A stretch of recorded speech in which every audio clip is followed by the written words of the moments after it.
Hi there. Hello. Oh, it seems like it's already midnight and it's only 1 p.m. Oh no. It's been One of one those of days. those days. Yeah, lots of meetings since early on. Hi, Savannah.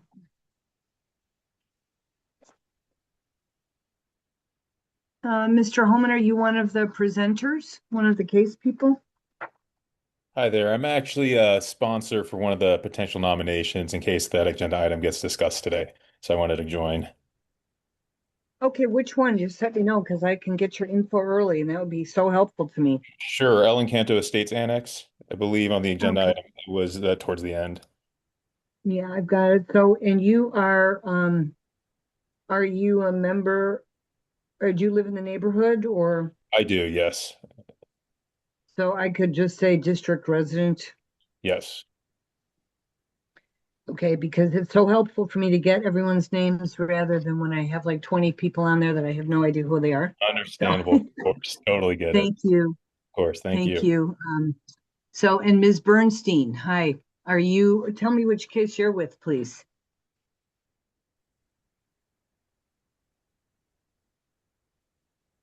Let me get on.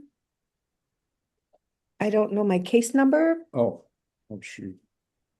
I Or can if find, it's just, which, are you from one of the nominations or one of the properties that we'll be talking Oh, it's about? the one 945. of the properties. Uh, Cindy Okay, Burn, Let me is see. it on Sixth Nine Street? Is it on Fifth Fifth Avenue? Avenue. Is it on? 945 North Fifth Avenue, right? That's your Okay. project. So are you the owner? Yes, And is there someone else with you who's also an owner? he's my contractor. Okay, the owner, and could I have your name, sir? Yeah, it's Peter Zorilla, Zorilla. Okay. Yeah, And are company you name. with the contracting? I'm sorry. Do you need the company name? Is Yeah, that'd be great. Yeah, it's Tamaron, Tamarron Homes Inc. And that's two R's in Tamaron, right? That's correct.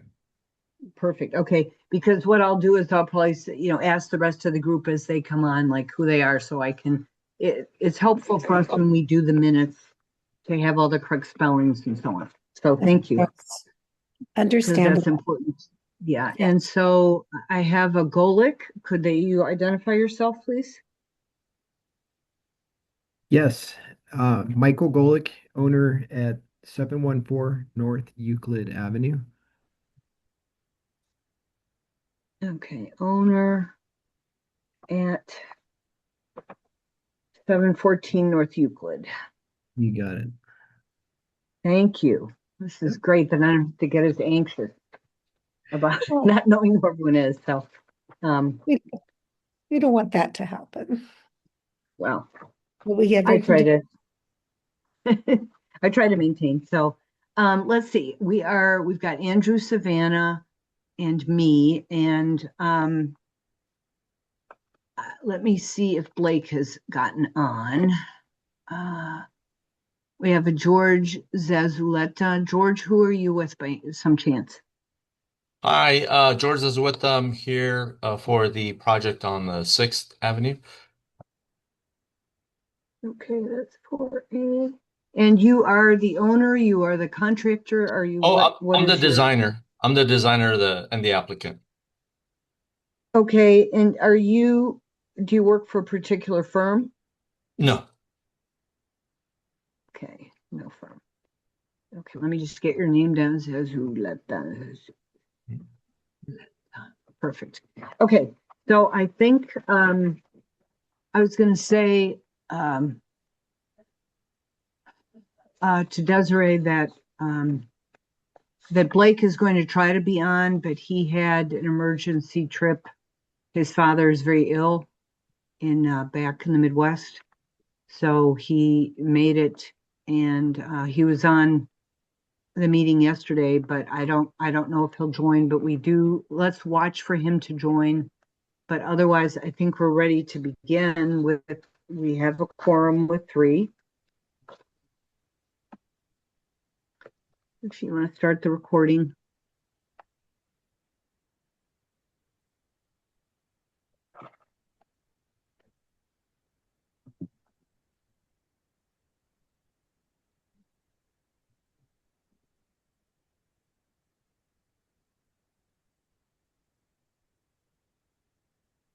Sorry, I was muted. We are recording, so if you want to start, we'll just snip this early part Okay, out of the yeah, I didn't see the video. little thing, but it's fine if it is. Oh, I see it now.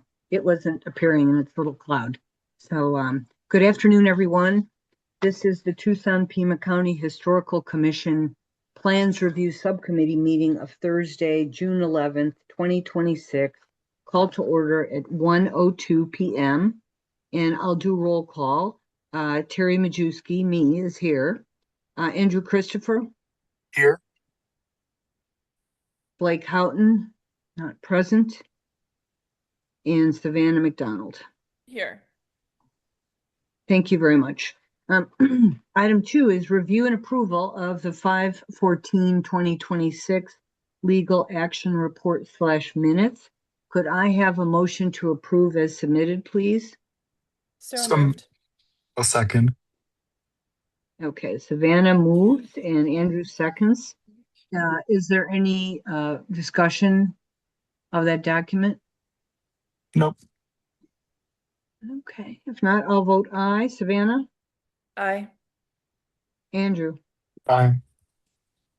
Great. They are approved 3-0 with Commissioner Houghton not present.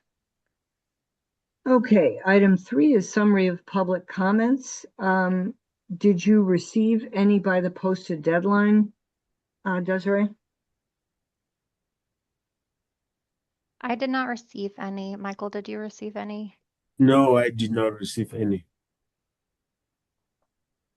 Okay. Perfect, thank you. Okay, we'll move on to item 4. Historic Preservation Zone review cases, and we review these under UDC section 5.8/TSM 9-02.0, Historic District Design Guidelines, and the revised Secretary of Interior Standards and Guidelines. Case 4A is SD 0925-00140/TC-RES-0125-00513. This is at 711 East 6th Street, and it's for proposed construction of a detached sleeping quarters, etc. But I will let the staff contact Mr. Michael Tack, who give us a little more summary of that. And just to note, this is the full review in the West University Historic Preservation Zone. So, okay, go ahead, Michael. Yes, Madam Chair. The application before you, it's for construction of a detached sleeping quarter in the middle of a property that has 2 existing contributing properties, which they have it on the site plan as Unit A and Unit B, and there's an existing non-contributing property in the rear.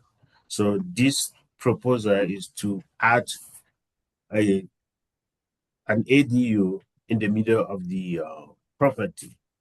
So this was reviewed by West University initially on April 14, and it was continued, and the applicant came back to West University on April 12th. It was reviewed, and West University recommended approval as presented. The staff finds that with all the applicable standards, this conforms with all the applicable preservation standards. And we are requesting of you today to recommend approval with condition, or you have the choice of maybe denying the application. That will end my staff presentation to you today. And I can take any questions if there are any. Okay, and Mr. Zazueta is the presenter? Yes, Madam Chair. Yes? Okay, go ahead, Mr. Zazueta. Oh, thank you. Yeah, so as Mr. Taku had explained, we've been through the West University review process, and basically the owner wants to take advantage of the existing portion of his property to add some sleeping quarters. This building is within the appropriate setbacks, the prevailing setbacks. It does comply with what's already in the existing neighborhood. Oh, there we go. Thank you. It's just a simple single slope building. It's going to have a stucco finish, wood frame windows, and wood door as well to comply with the West University standards. That is the south elevation of the contributing property as seen from 6th Street. And you could see in the background, there is the structure that to the right of the existing contributing property. You can see the height is at 9 feet above finished grade. And there's also a screen wall in front of it that kind of blocks the lower portion of the structure.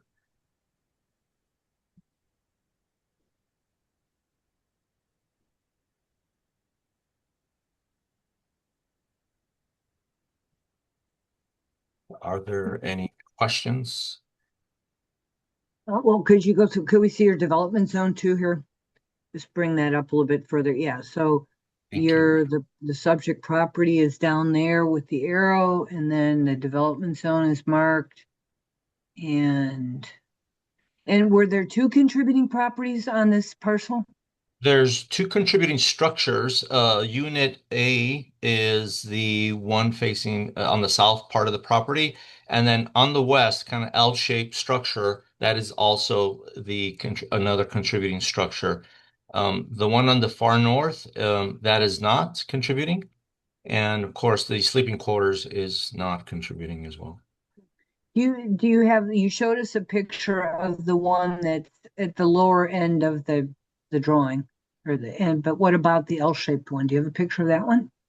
Yes, there should be, yep, I think a little bit lower, go please. A little bit. The next one right there. That's it right there, that white structure. Okay.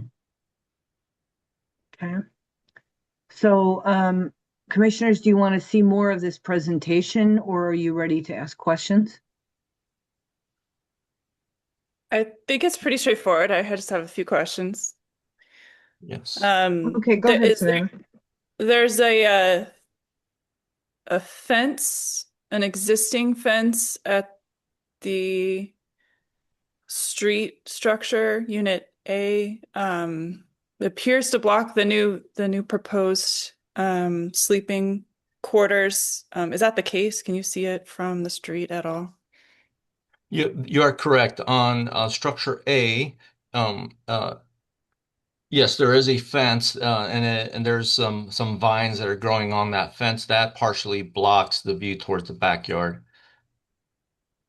Okay. And then you don't plan on having any mechanical units on the roof of the sleeping quarters that would be visible? No, there is a mini split that is going to have the condenser on the ground, and there is nothing on the roof. Okay. And then you've got, I see in the west elevation is at the front door to the unit. It looks like it has a bunch of it's kind of a multi-panel door. And then later in the presentation, you have sort of like a two-panel wood door. Which is proposed? Yeah, so the west elevation doesn't represent the actual door. That's going to be more like the two panel. Okay, okay. The window too with the kind of the divided light upper sash. Yes, exactly. The Okay. grills are optional, so if the owner wants to use the grills on the top portion, that's optional, but it's mainly to represent that it will be a double hung with the wood frame. Double hung. Okay. Okay. Um, yeah, I think your presentation, including the finished materials, the roof, I think answered any other questions I have. So that's it. Thank you. Thank you. Great, thank you, Savannah. Andrew, how about you? Yeah, the so the roof is single pitch, fairly low slope, and you're proposing like a modified bitumen, 2-ply system. We would typically only see that on like porches or additions in West University. Do you have precedent for this kind of low slope shed roof in your development zone? No, it's mainly based on the cost and the budget for what the owner is looking for. He just wants something that he could build that it's simple shed roof. Okay. And that roof pitches down towards the interior of the property? Correct. Okay. Mhm. Okay. Yeah, I think typically I'd want to see a roof line that corresponds maybe to stuff on site or in the development zone, but I think the way you have it pitched, it's not really gonna be visible from anywhere. So I think I'm okay with it. Yeah, I think that's my only question. You answered the windows and the mechanical questions, so I'm good. Thank you. Thank you, Andrew. It looks like when PDST reviewed the project, Michael said that he felt that everything was, your discussion, Michael, and others was that everything was met standards, even that roof type, correct? That's our conclusion, Madam Chair. Yes, that's your conclusion. Okay, well, thank you very much. After that speedy discussion, which of you would like to make a motion? I could do it. Oh, you got it. Okay. Yeah. Let me just hit And I meant ready. speedy discussion, but well informed. Gotcha. Okay. On the matter of case 4A SD-09250-0014/TC-RES-0125-00513 at 711 East 6th Street, I move to recommend approval of the project as presented. Okay, I'll Great. second. Andrew, will you second? Yep. Perfect. Okay, is there further discussion? Nope. Okay, if not, Terry votes aye. Andrew? Aye. Savannah? Aye. Great, thank you. It passes unanimously 3-0. And Mr. Zazueta, do you know the next steps, or do you need Desiree or Michael to go over them? I do not know the next step, so that would be great if they could inform me, whether it be email or on this video call. Okay, I think we're doing okay on time. So if one of you wants to mention something, Desiree or Michael, we like people to leave without wondering what's next. Great. So what is going to be the next step is we got the recommendation from West University. We also have today a recommendation from the Plans Review Subcommittee. Based on those two recommendations, the Director of Planning and Development Services is going to make a final decision on this your application. Once that is made and signed, it will be sent to you, and with that decision letter, you will be able to proceed with the permitting process to finalize your application. And if you have any question or when in doubt, at any one time, you can contact me or you can contact Desiree. I will be able to help you out. Understood. Thank you. Yes, I understand now. Great. Thank you very much for your presentation and good luck with your project. Thank you very Thanks much. for Thank being you all. Thanks. Sure. Okay, we'll go on to case 4B, which is SD 0226 00019/TCRES 0126 00227. This is at 945 North Fifth Avenue. And I see, Michael, this is another one for which you are the staff contact. Could you go ahead and provide some background? Yes, Madam Chair.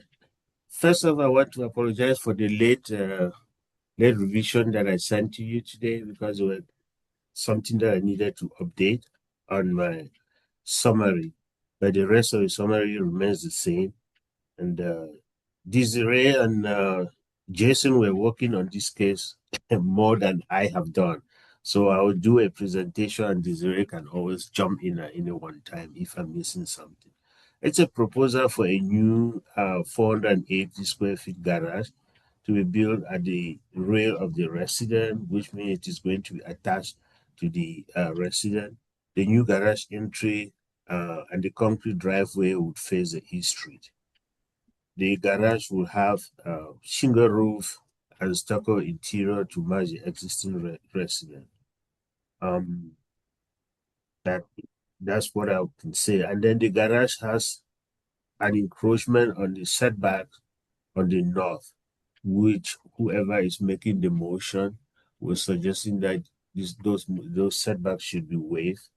West University, unfortunately, did not specifically call that out.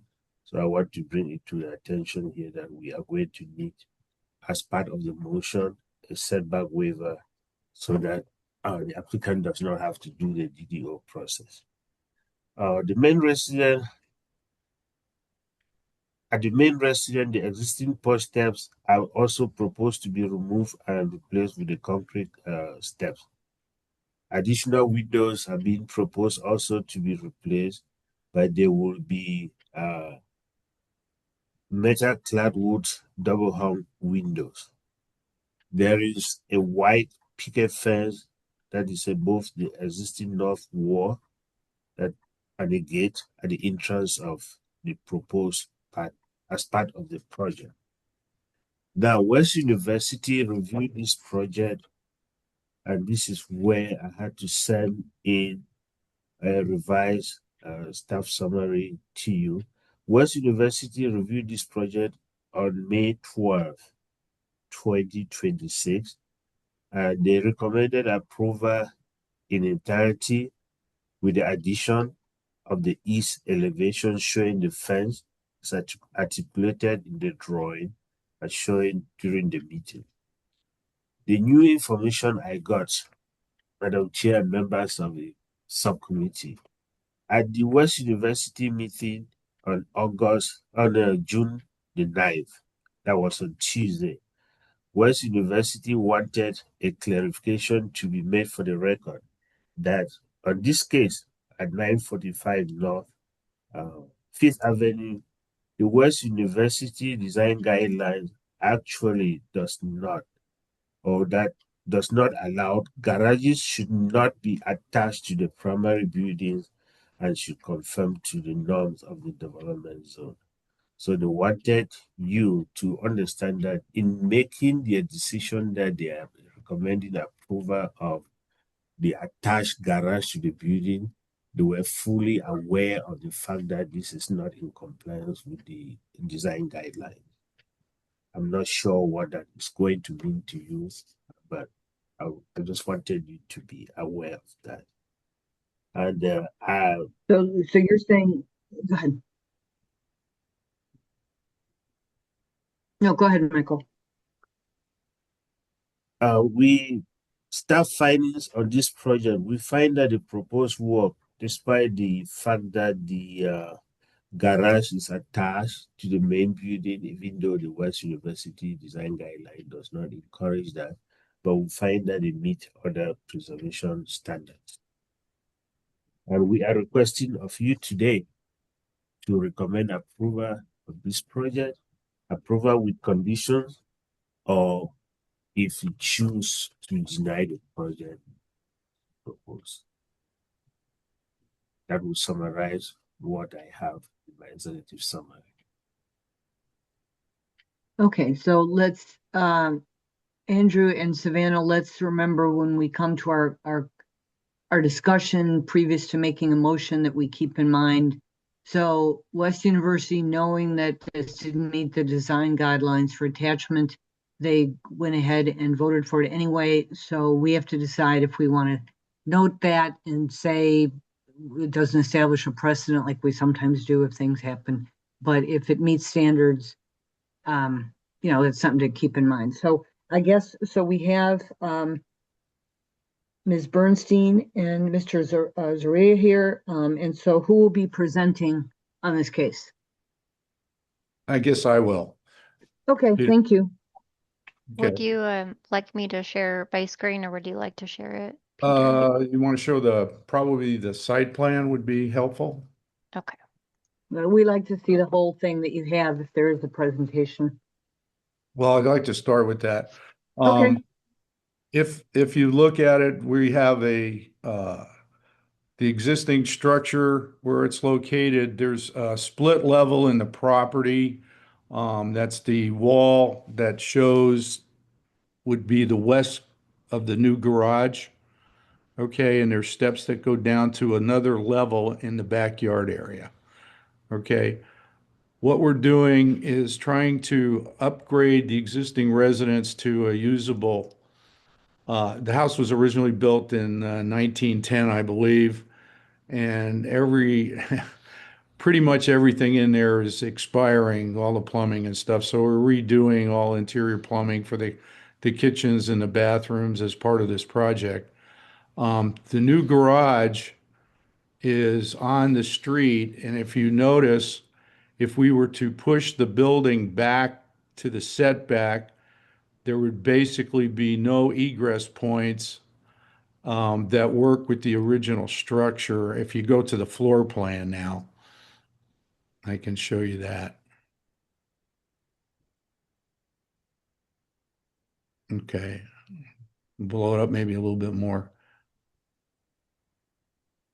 And okay, so if you see where the steps are going down, that area there is where the existing steps do exit the existing residence. We've moved it out roughly 8 feet on the addition and then reintroduce the steps out at that end of the building. There's no enclosed connection between the garage and the house. The roofs do connect, but there's no interior from the garage to the house. There's a covered patio on that back area.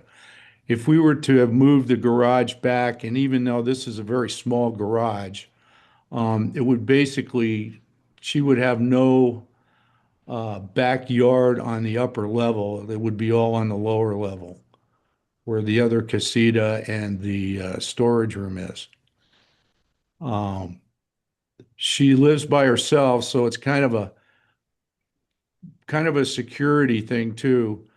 She's parked her cars out on Fifth since she's lived here. And of course, you know the neighborhood, so she's had some problems. So she'd like to have an enclosed garage that would give her pretty much direct access into the house.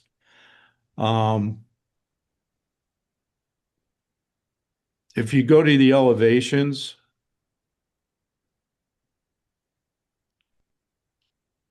it should show you.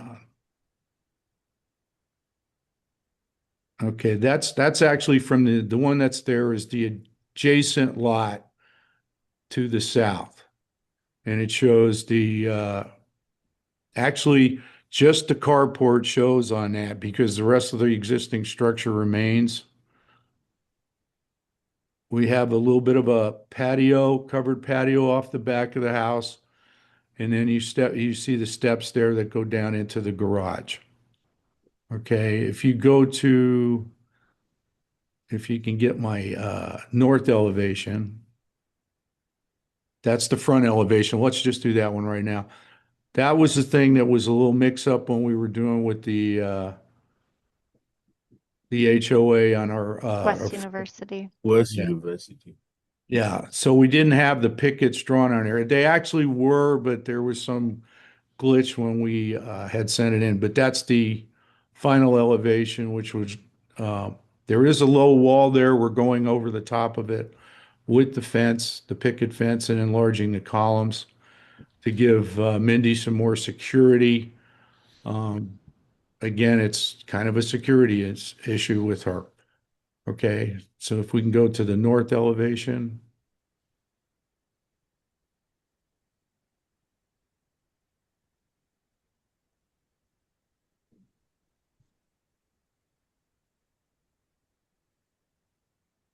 Okay, so that shows the continuation of the picket fence around from the east side, connecting to the existing patio wall that's there right now. What you see, well, you can see how the garage is set. We were trying to do complementary garage doors to the period of the house. Neighbors. Our neighbor that's to the west actually has a very similar garage door, and they are only 3 feet off the property on their garage doors. So we're trying to just there'd be some continuity on this side of the street. We've dropped the roof line down on the extension for that 8 foot. If you can see where the kind of the patio wall goes down, that kind of gives you an idea of the area where the extension from the existing house goes out. And we've connected the roofs in that area. And then if you go, you can see the garage roof, which we're kind of blocked a little bit because of the pictures. All right. And then this is the lower, the next one is the west elevation.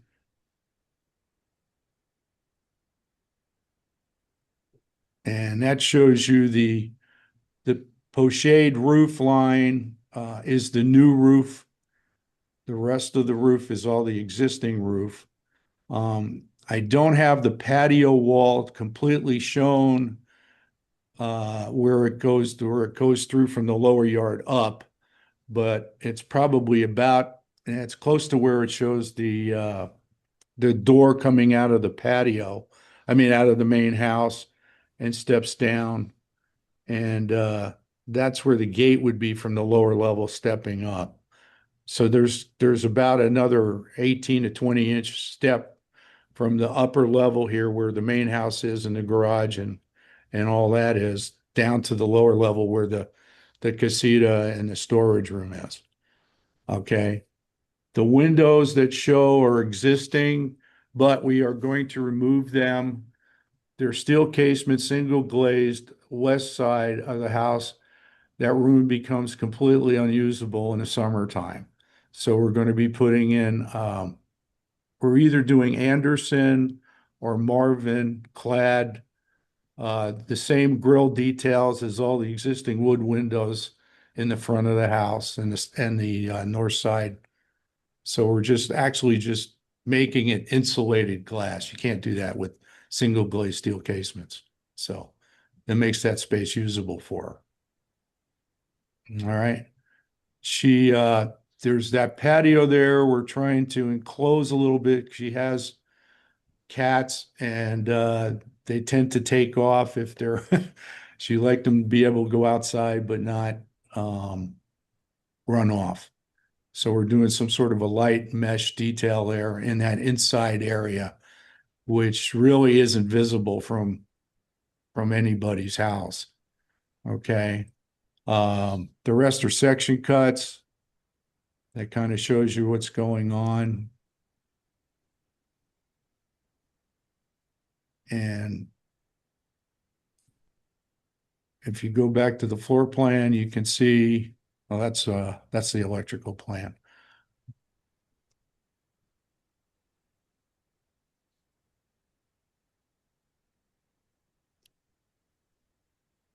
Let me know which one you want to Just the floor plan, go real to. quick. Oh, Yeah. here's one. Okay. So as you can see, we're very tight. The backyard right there, you can see if I was to move the garage back, it would actually literally go to hit the setback requirements. The garage would be all the way back to the room that I was discussing that has the steel casement windows. And there would be basically no backyard at all. It's like 10 by 20, very, very small. This way here, there's a usable space on the upper patio for her and direct access into the house. But it's not connected directly inside. Have to go up steps. And there are steps involved in this too, no matter what. Because the house is on, the old volcanic stone stem walls with wood floors. So. And Some of so, the, go ahead, sir. Let me just ask you, you're Sure. explaining this so that we understand more about why you're requesting a variance?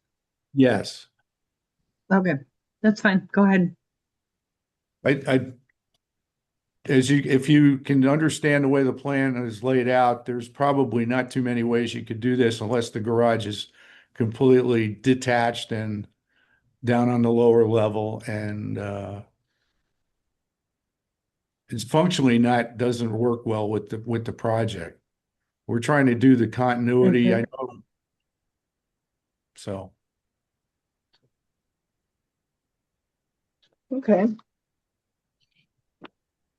is there questions or? Okay, let's go ahead with questions. Who would like to start, Andrew or Savannah? I can start if that's okay. I Please do. don't see a development zone, and I think that's what we usually use for precedence of exceptions or waivers for guidelines or even setbacks. So I think we'd need to see a map of the development zone and examples of precedent. This was on another set that was previously presented. There was kind of an issue with version control. So Mm. there were two different sets, but the one that we posted, we didn't want to confuse on what we were actually looking to approve. But this older version did have more photographs.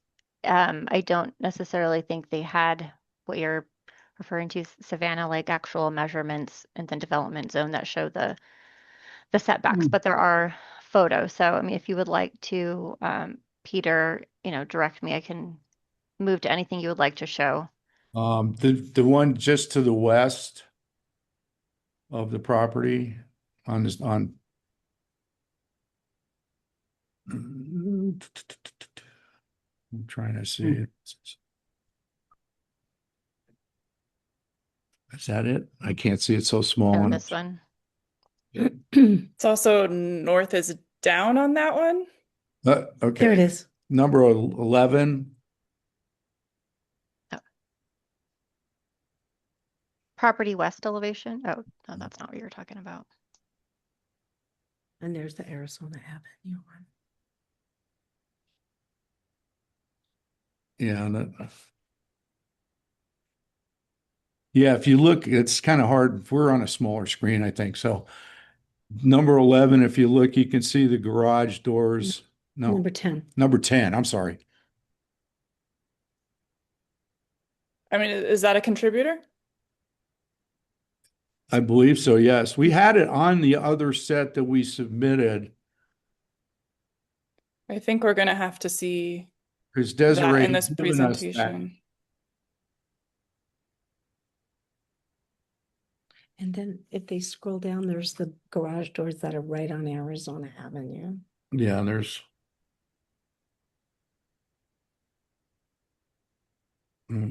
That's the backyard. Okay.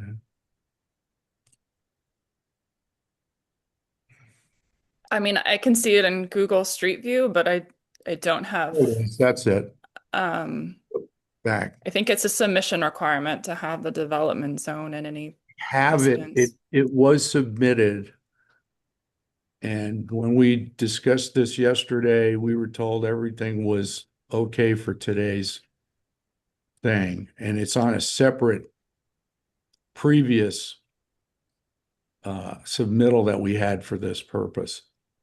Because we couldn't get it off the webpage or whatever, and Desiree provided it for us. She was very nice to do that. So I know we had it as part of it.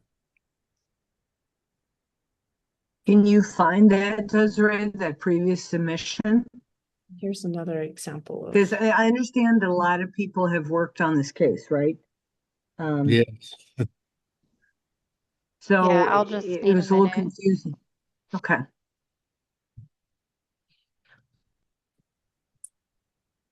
Desiree's looking that up. Can I ask you for if you can measure what's the distance from your proposed garage to the street curb? Oh, sure.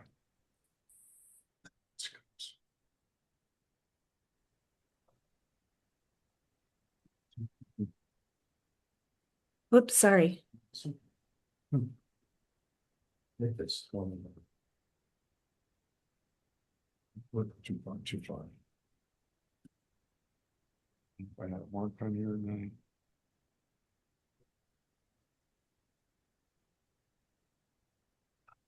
it's fine to.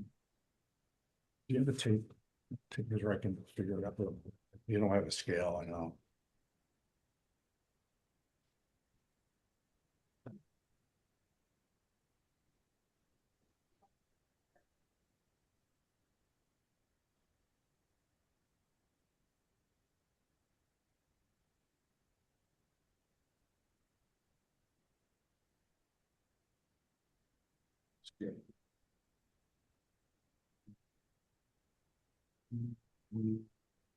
About 21 feet from the front of the garage to the street. Great, thank you.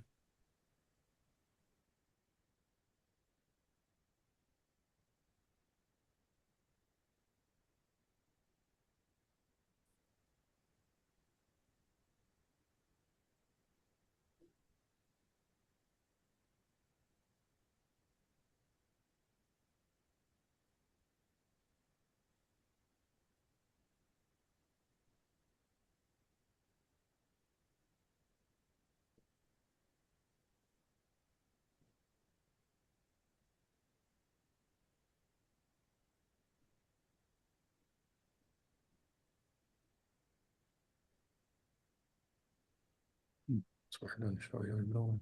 All right, so it looks like Desiree, that structure to the west on First is a contributor, and it has attached garages, which also look to be right on the property line.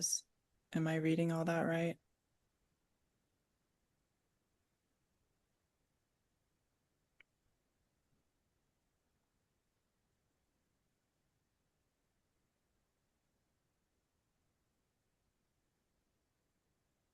Hmm.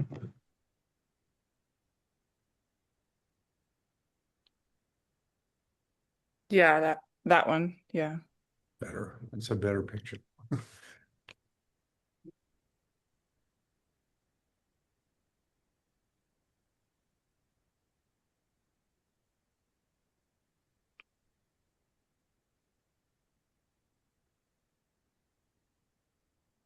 It's a two-story, and it's got three garage doors.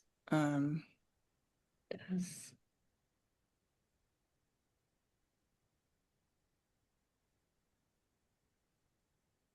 uh, I mean, that's what compels me to make it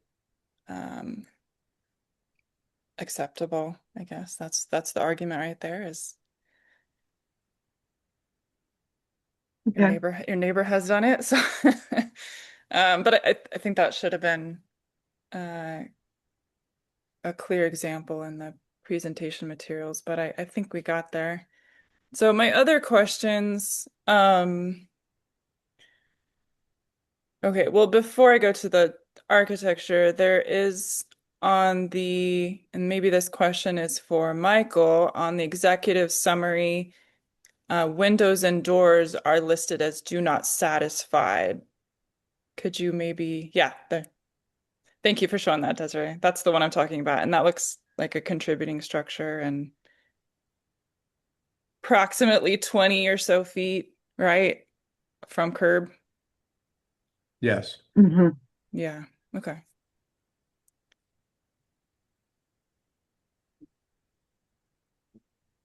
Okay, so your question, Sorry, I switched around, but thank you, Desiree, for answering the previous questions. Michael, your executive summary for windows and doors says does not satisfy. I was wondering if you could explain that.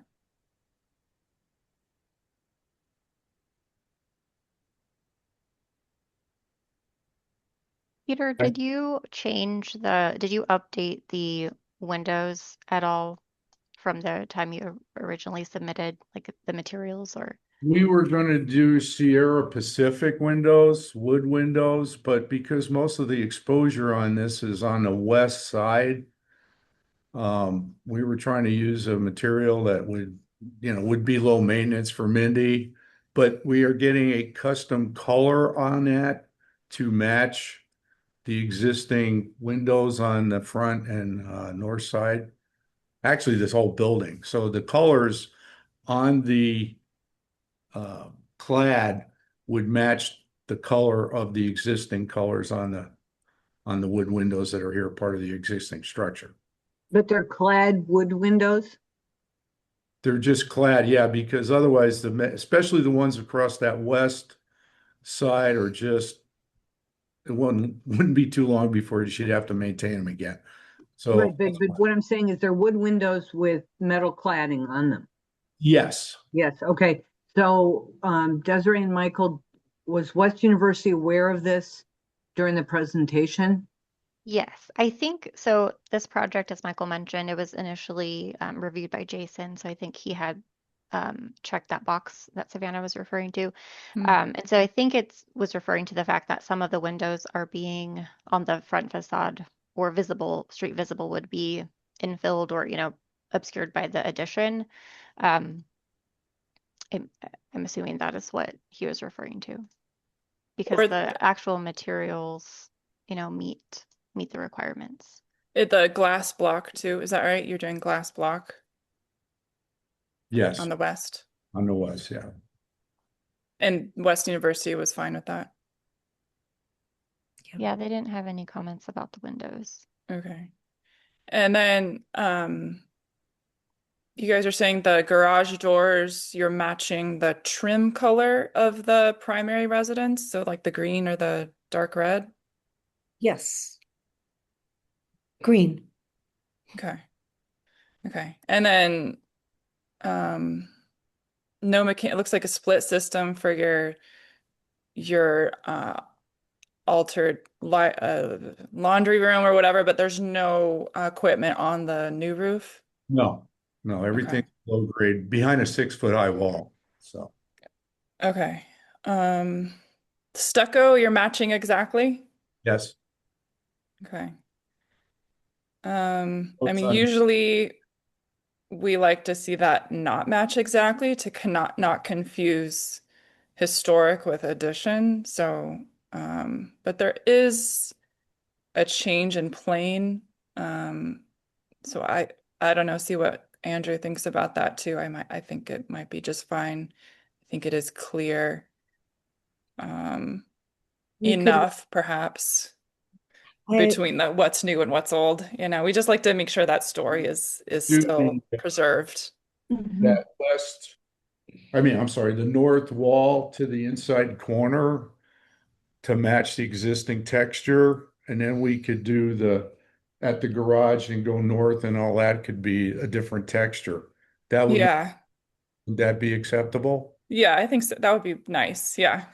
Slightly, it doesn't have to be really, abrupt of a distinction, but I think a subtly different texture would be nice.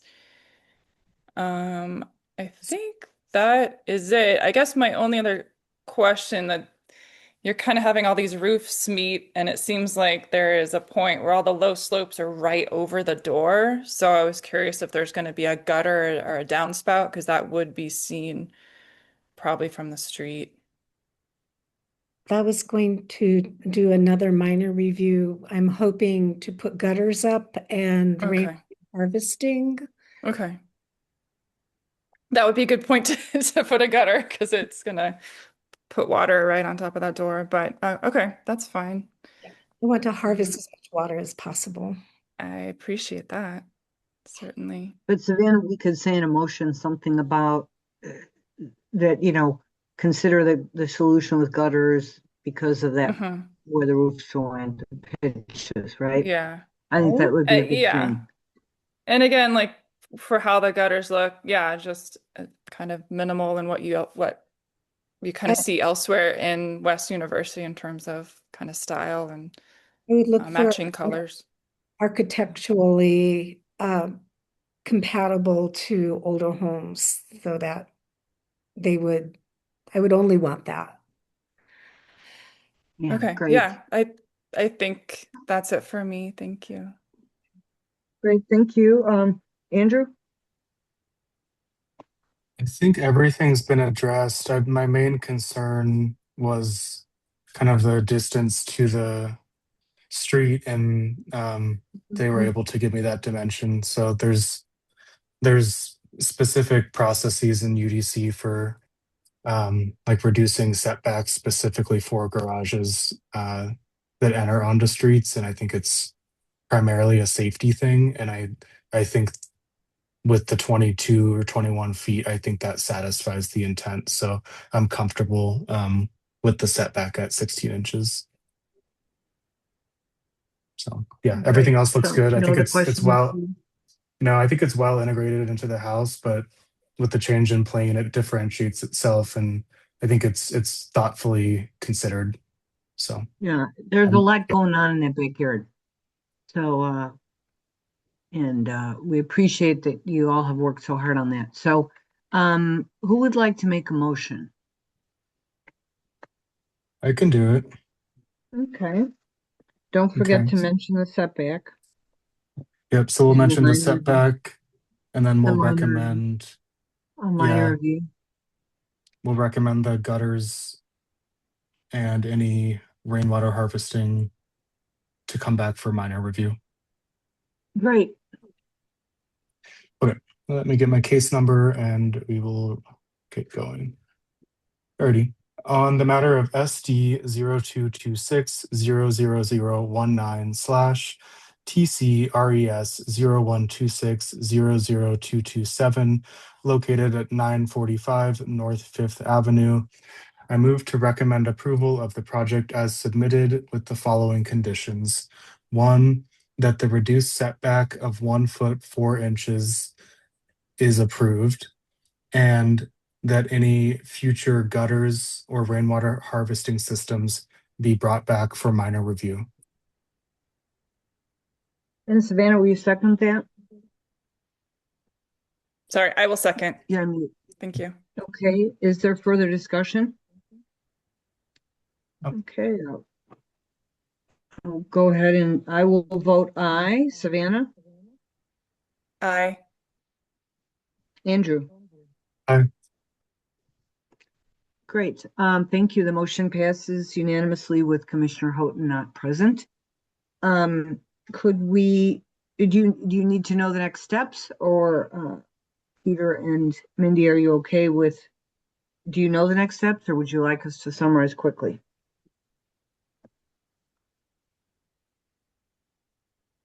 No, you all are. I think we're the same as the previous gentleman. That's correct. Okay. So Okay. do you want to review for them, or did you catch what they said for him, or do you have more No, questions? yeah, we know it goes to the final. Okay. So you'll get a decision letter because both sets of motions and have to go to the director and so on. So, Right. Well, good luck with your project, and thanks for living in a historic home. It's 116 years old. Impressive. lot of stewardship. And Yeah. thank you for approving this project. I really appreciate it. So let me ask the applicant, we're talking about water harvesting here. Are you going to submit different plans for water harvesting when the time comes that you need to do the minor review? Or you want the water harvesting to be part of the plans that you have now? I think that'll need to be a separate application because otherwise it would have needed to be in this application. So we'll do that. We'll move this one forward and then you'll have to apply later for whatever else you're going to be submitting. Do you know how long it might be before we get the final information? Probably early next week, within a couple days. Oh, okay. Great. All right. Well, thank you very much. Thank you thank you very, Good luck Yeah, and thank you. everything. Thank you. thank you. Thank you. Okay. The cats, thank you. Oh, I see the kitty head right there. Yay. Is Yeah, that oh, a yeah. little black kitty up there? There's 3 of Ah, them. very good. There's that one. Okay, let's see the other one real quick. There's this one. Whoa. Oh, And Oh, the other is right here. oh, look at that one. And I'm a foster Oh family. gosh, I want another cat. Ah. This one is this one. Oh, showing off for us on that tower, the cat tower. Yeah. Well, good luck. I'm sure they enjoy their home with you there. So, Oh, all right, yeah. we'll take care and Thank you. we'll move on to the next case. Then we have a full agenda. So thanks again. Thank you. Okay, case 4C is SD 0326 00046 / TC RES 0324 00069 at 714 North Euclid Avenue. And I see that Desiree, you are the staff contact. If you could give us some background, and I'll change my yes. papers out here. All right, thank you. Okay, so this is for, it's currently an empty lot at 714 North Euclid Avenue. This would be a replacement plan. So this is a proposal to amend an existing replacement plan, which was approved by Mayor and Council in 2014 and amended in 2016 and 2019. The existing replacement plan is a multi-story hotel, and the new proposal that you'll see today is to install a grounded up asphalt parking lot at the vacant graded dirt lot. Landscaping, including jojoba bushes and palo verde trees, would provide screening for the parking. The proposed lot would accommodate a total of 74 parking spaces, which include 2 handicap, 2 van accessible handicap, and 12 EV ready spaces. The West University Historic Zone Advisory Board conducted a courtesy review on the proposal in January, as did PRS. In February, those LOIRs were provided. In addition, the West University Historic Zone Advisory Board saw this at their May 12th meeting, and they recommended approval as presented with the addition of historically compatible design steel picket fence along the west side or Euclid, as well as south and north side at least halfway into the length of the property edge. So they felt like a additional screening in addition to the landscaping would help. So again, this is a vacant dirt lot bounded by Euclid Avenue to the west, an alley to the north, the Tyndall Avenue garage to the east, and 4th Street to the south. It is a non-contributor to the West University HPZ. It sits towards the edge of the HPZ. 4 historic contributing buildings had previously occupied the lot and were demolished. That year might not totally be completely accurate. It might have been a couple years earlier. But following the approval of the replacement plan in 2014, that called for a new 6-story hotel. The hotel was never built, and the site has remained vacant since approximately 2024 or so. So just a bit about the process. So Mayor and Council approval will be required to approve the proposed change to the existing replacement plan. Both Historic Zone Advisory Board and PRS review are required part of the review process per the UDC. And additionally, parking is not an allowed use under the current zoning. So the applicant plans to pursue rezoning of the lot so that it does allow parking. Currently, it has split zoning, so half of the area is zoned, parking would be allowed, and the other half currently parking is not allowed. So there were, prior actions that I mentioned, the demolition of the 4 contributing buildings. You all have seen these types of reviews before. Essentially, the replacement plan is required, the demolition plan, a finding that reasonable economic use for the property cannot be made. So all of that was presented and approved in 2014. And so since they're changing the replacement plan, that's why it's coming back through. Additionally, they're in the process of doing a lot combination. I believe it may have already been completed. It appears so on Map Tucson. It's handled by the county. And then the rezoning that's required, that will have to go through the entitlements or rezoning process. That has to go to a neighborhood meeting, review by the zoning examiner, and approval by mayor and council. So the next steps. If the new replacement plan and rezoning are approved, the applicant would then need to apply for permits, right? So this is really what we're looking at today would be a recommendation to approve the replacement plan. But any subsequent permit applications will have to go through the process. Again, so okay. Yeah, and so these staff findings were presented to the West University Historic Zone Advisory Board. So we find that, in general, surface parking lots are discouraged within HPZs. More historically appropriate use would be preferred. However, the proposed work is low impact, it's reversible. The landscaping along the perimeter of the lot would screen the parking, which is consistent with the West University HPZ design guidelines, which note a few things about parking lots.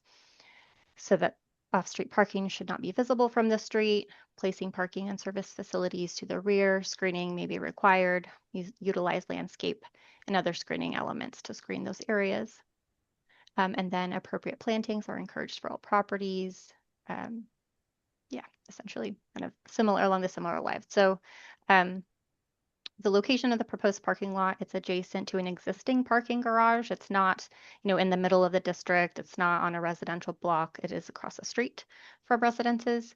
But the location of the site itself makes, I would say, it wouldn't have the biggest impact. It's already been a dirt lot for several years. So that's the staff recap. It's a lot of process, so I wanted to provide that background, but the applicant, Mike Golick, is here to present the replacement plan. So I will turn it over to him. Great presentation, Desiree. Appreciate it. I thought you covered everything really well.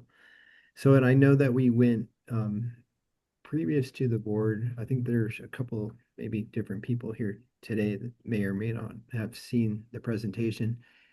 Can I put my presentation up on the screen? Yes, you Okay. can share. All right, I always forget. Video tools.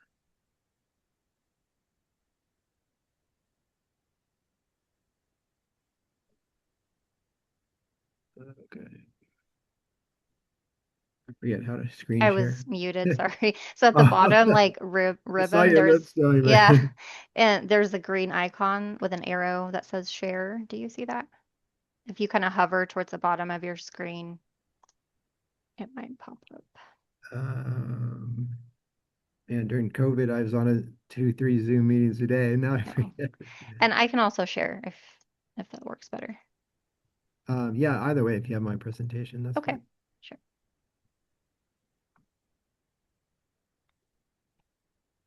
So on the narrative, so we, originally we had proposed, we tried to max out the lot, and we had over 100 parking spaces. Then it reduced as we added more landscaping, more buffer area, more maneuverability on the site. And so I think at the 74 spots, so that's about a 25% reduction from for where we had started. And all of it makes really good sense for the screen, the safety of the site, and so forth. And as Desiree had spoke about, the idea, like we know it's probably not the best use or the final end use for this lot, but we do think it's a good use for now. We think that it would actually, I think, beautify that area with the canopy trees and having the greenery down, um, actually on all sides of the site. Right now, we would have.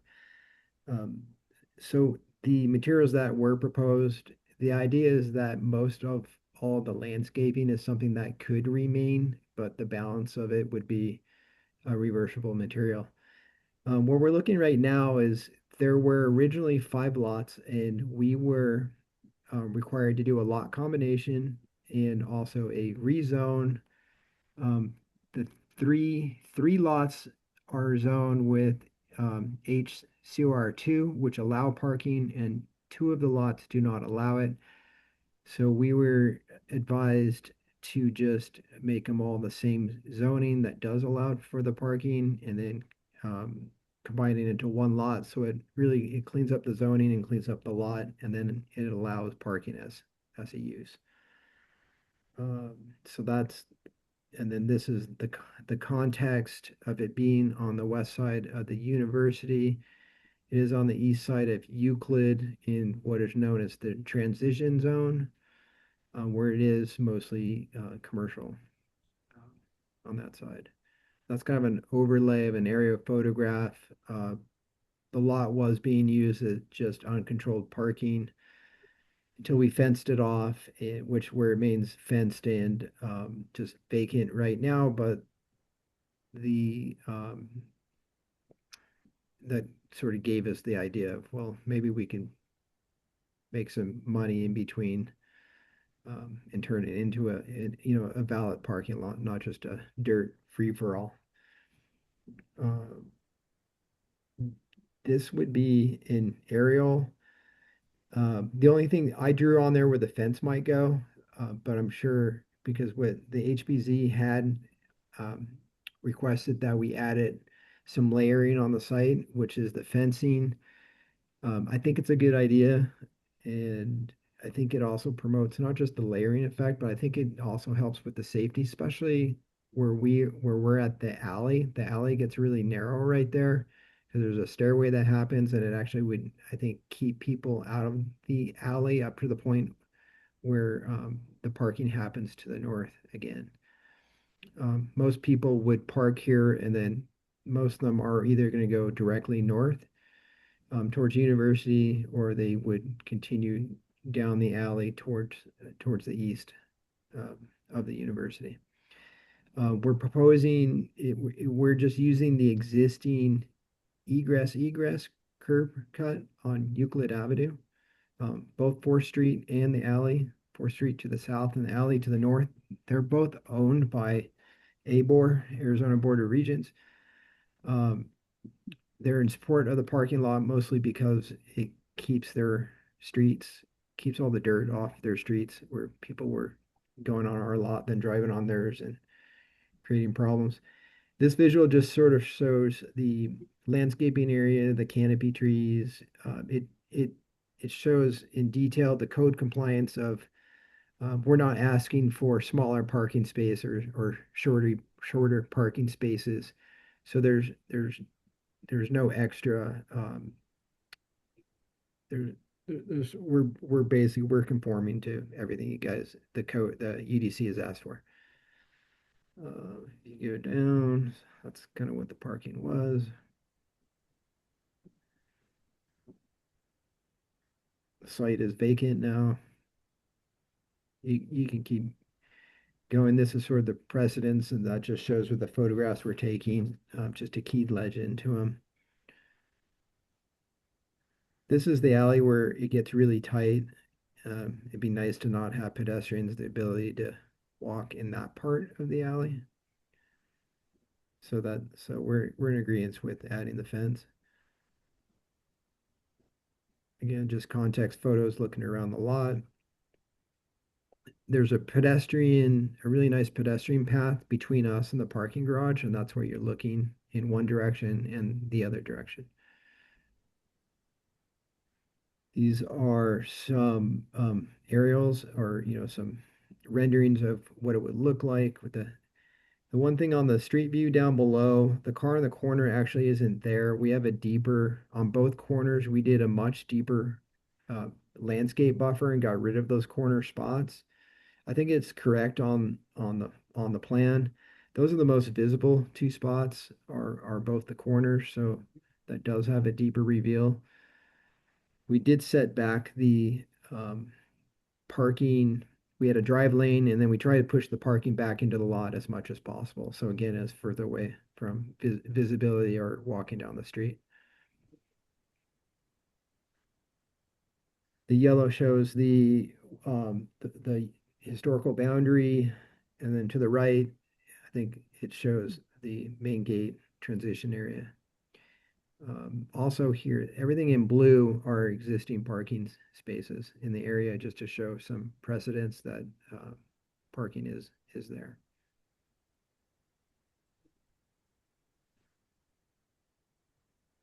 That just shows again, the stuff in blue is all parking.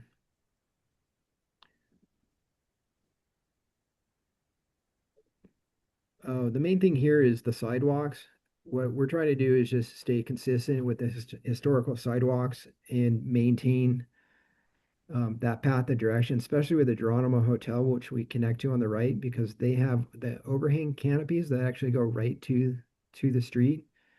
So we feel like it's visually and for safety, maintaining the existing sidewalk, I guess, flow routes is the best approach.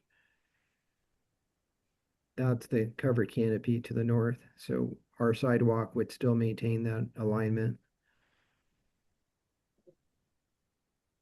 We are proposing to widen the sidewalk to the 10-foot.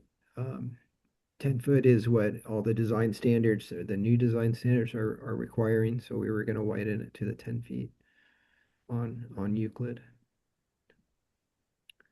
This is just adjacent parking lots.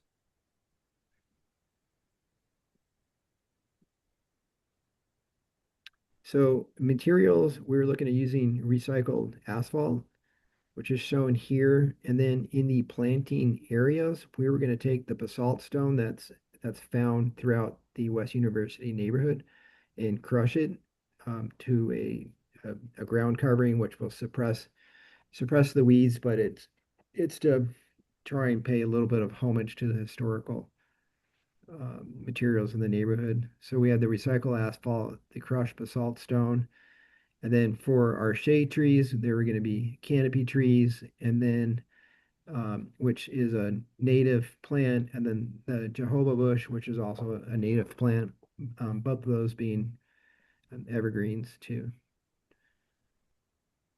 And that's it. Michael, show me again where the fence would go that was recommended. Let me see if I can screen share.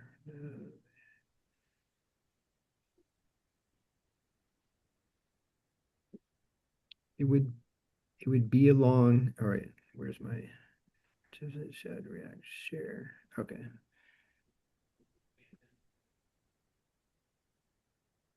All right, I figured it out. Looks like it. So I just Coming up, I think. Do you guys see that with the There we go. red? Yeah. Okay. Okay. So if I were to draw on this, the idea is this alignment right here. Most people, this is the main walking corridor right here, but you do have the pathway here. This is where we really don't want pedestrians. Visually, you don't see very much there, but it's more of a safety thing. But the front of it, we would put the fence, we would keep the landscaping in front towards the street, and then the fence would be closer to the parking lot. and then it would wrap around. It could happen here or not. It just leaves a couple of places to walk in and out because a lot of people, when it comes to parking, like I don't want people trying to climb the fence either. It'd be nice they had a way around it. This is probably because 4th Street is really wide, so that's probably one of the most visual parts of the lot. Um, it would be less visual just because the street's so narrow here. And in visual, speaking from Euclid, which is one of the main arterial streets around that neighborhood. Yeah. Okay. Well, I'm going to let other commissioners ask questions. Savannah or Andrew, please start. Yeah, I can Alright. go. You want to Oh, go, go ahead. Andrew? Okay. No, go. All right, sure. Um, is there on the southern edge there? I think that's the only side. Or you have a sidewalk on the west, right? There's a wall that you can't get through on the east, and there's a sidewalk on the south. Are you Correct. gonna connect to that sidewalk, like maybe through the handicap parking aisle or something like that, just to Um, create yeah, pedestrian the connection? handicap does connect right to it Okay. to meet ADA codes. Correct. Yeah. Okay, that's good. I think that'll help with the safety issue. So that's good. Yeah, and that Uh, connects right into that back walking way too, that sidewalk. okay. Do you have a visual of what the proposed fence would look like? I don't. So there's a lot of it would be a vertical wrought iron picket fence similar to what is in the neighborhood. There was a good example. I don't have those notes, but it was like Second Street, and one of the gentlemen gave a really good example because I had asked the same question, what would you like to see? And basically something that's really consistent. So I have an example that we would work from. Okay. What height are you thinking there? Like 4 feet? No, I was thinking like 3 feet. Okay.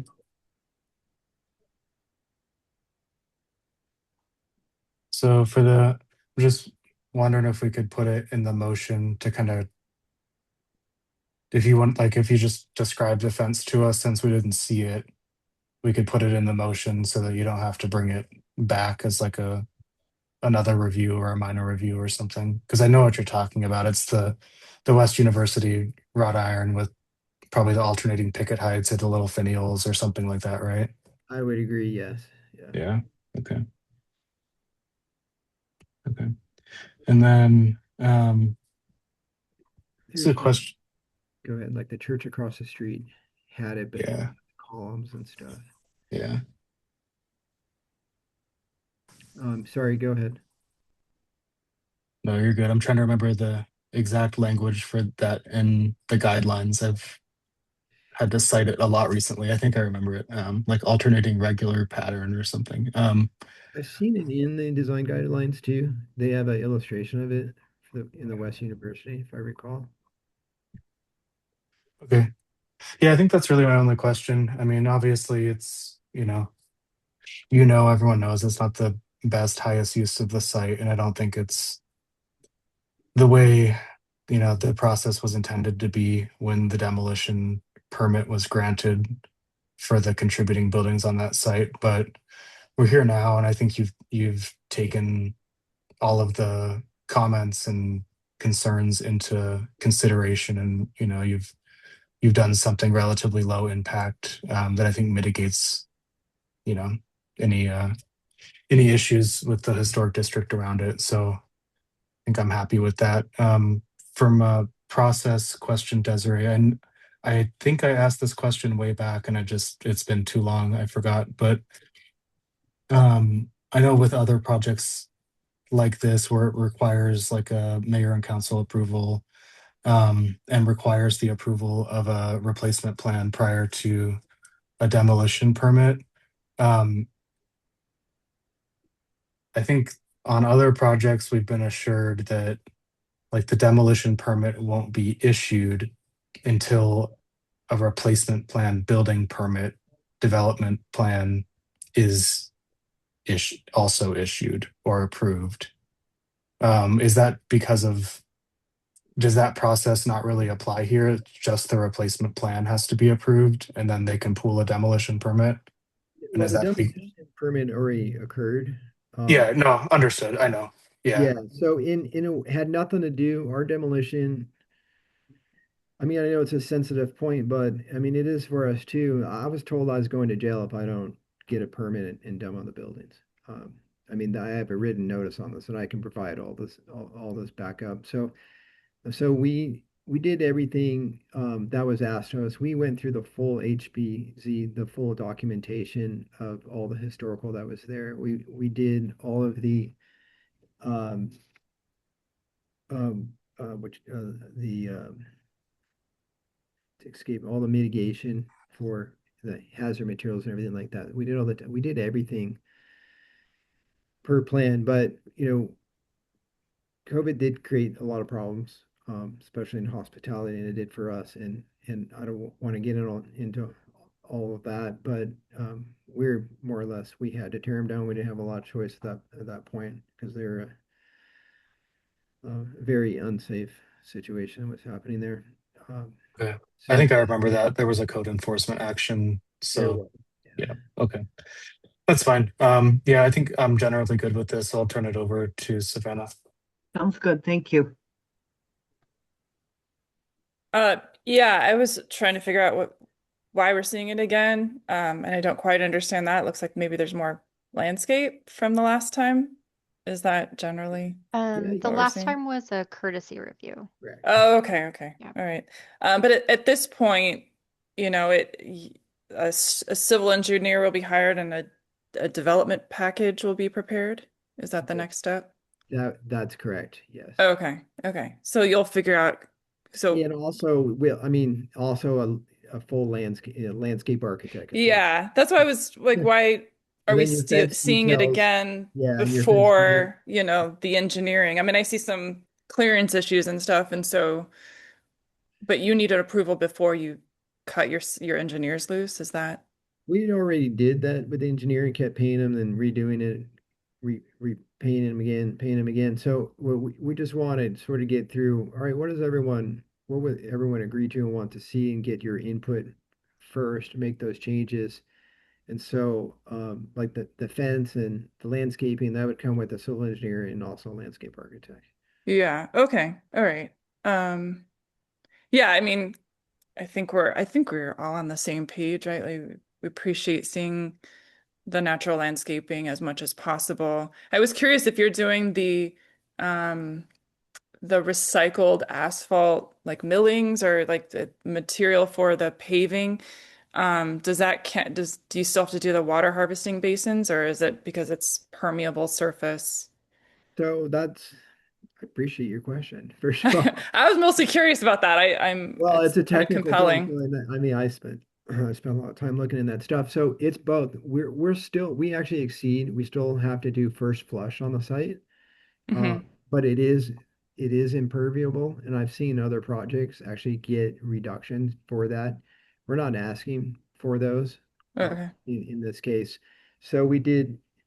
Uh, our landscape areas are actually bigger than what's required for on-site retention. Excuse me.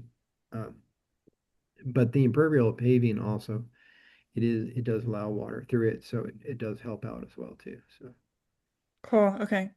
Yeah, I mean, I think it's as well as it can be, right? Considering the circumstances. And I know last time we talked about kind of the idea of like uh permanence versus temporary, but I think this is where we kind of have to go for code processes and such. So I, I'm good to move forward with that. Okay, well, thank you. So which one of you would like to make a motion? I Maybe can Andrew, do because it. don't you Yeah. have some language about the fence, which I Yeah. also, that part sounded all good to me too. Sorry, I didn't Yeah, note me that. too. Okay. Yeah, I'll make the motion with that condition in there. Let me pull up the number. Alrighty.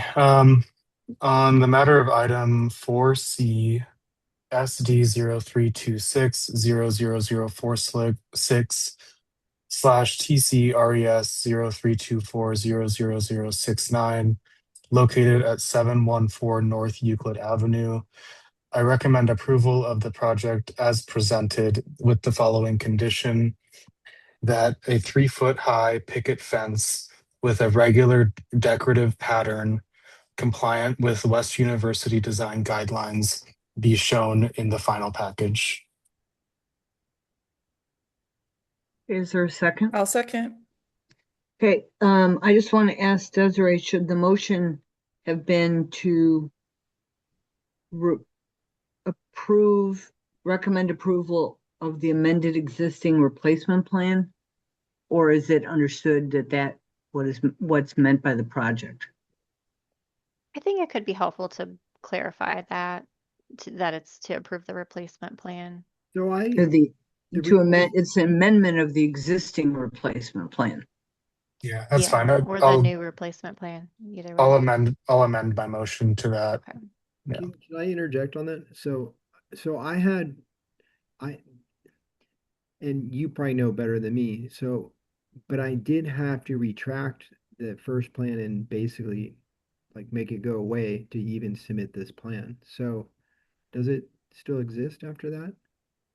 So we could Yeah, just, you need to, I mean, either way, mayor and council approval is required and PRS review. So Yeah. I think the language that you have, Andrew, works.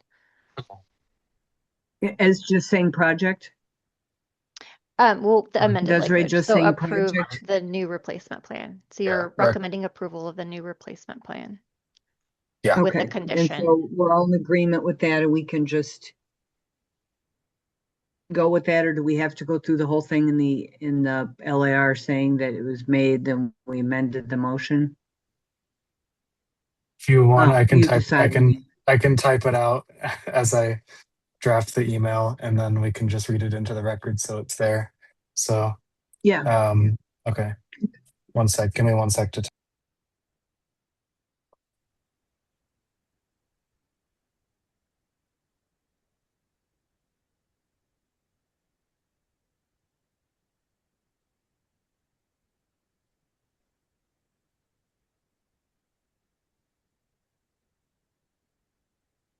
Savannah, how are you doing on time today? When do you have to get off? It's summer vacation. I can stay forever. Oh gosh, don't say that. I'm just kidding. But I don't have to run to pick up my kids, in other words, so we're good for a Oh, while. that's true. That's true. Yeah, that's good. I try to be sensitive to that. I appreciate that. It doesn't mean we should have like 8 or 9 cases each time, but No, don't even give Desiree the option. Right, so now I know. We do pretty well on this, so okay. Andrew's finishing. He just went into blackness. So we can't see what he's up to.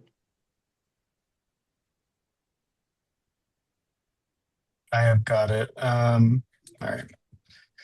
So on the matter of item 4C, case SD 0326000046 / TCRES 0324000069, located at 714 North Euclid Avenue.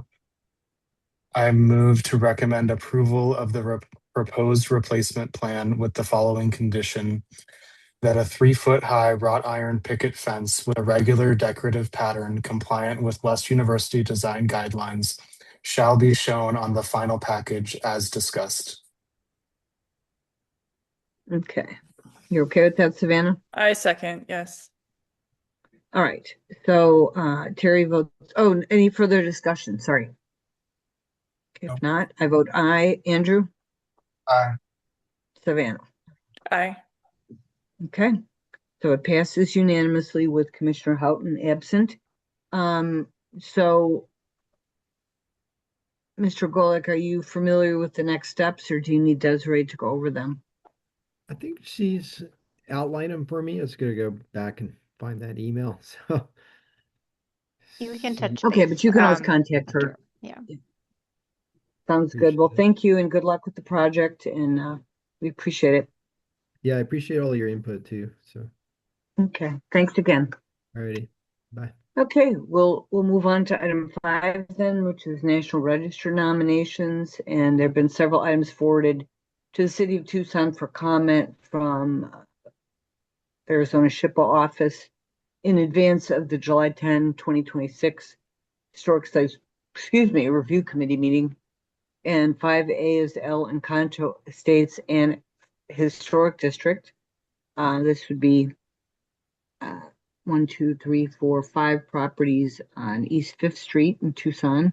And Desiree, do you want to give us some background? And then we have Mr. Holman here to present, or just to be support, or what? Yes, so Mr. Homan is the nominator. And so Mhm. if you would like to present, you're welcome to share, or maybe I'll just share quickly the nomination, and then Jonathan, if you want to add anything as to Yeah, and then you can ask background. questions, yeah. Okay. So this is the El Encanto Estates Annex Residential Historic District. It's adjacent to the El Encanto Estates National Register Historic District, also known as, this area is also known as Virginia Heights. I believe there's only five properties that would be part of this district. It's pretty tiny. All privately owned, residential buildings, domestic homes, mostly colonial revival, Pueblo revival, Spanish colonial revival and Pueblo revival. And here's the summary paragraph. It's a small residential neighborhood located on East 5th Street, just east of Country Club Road in Tucson. Most of the homes were constructed between 1928 to 1931, defining the period of significance. The properties of the neighborhood were once part of El Encanto Estates, founded by W.E. Guerin and filed with the county recorder in 1928, but were not included within the physical boundaries of El Encanto Estates Residential Historic District, which is located immediately south. You mentioned the architectural styles. The individual houses and district as a whole retain a high level of integrity. So I'll go through some of the images here. So there are this row of homes north of East 5th Street at Country Club Road.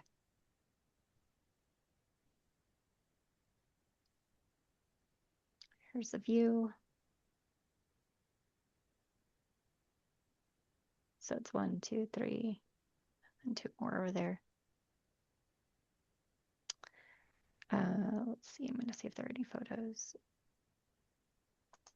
So the one kind of question about this district, I think this effort has been underway for a few years. There have been a few fences or walls added over the last couple years, and that's kind of the main question at hand as to the eligibility. Can we still see the homes themselves, as you can see here, are beautiful, have high integrity.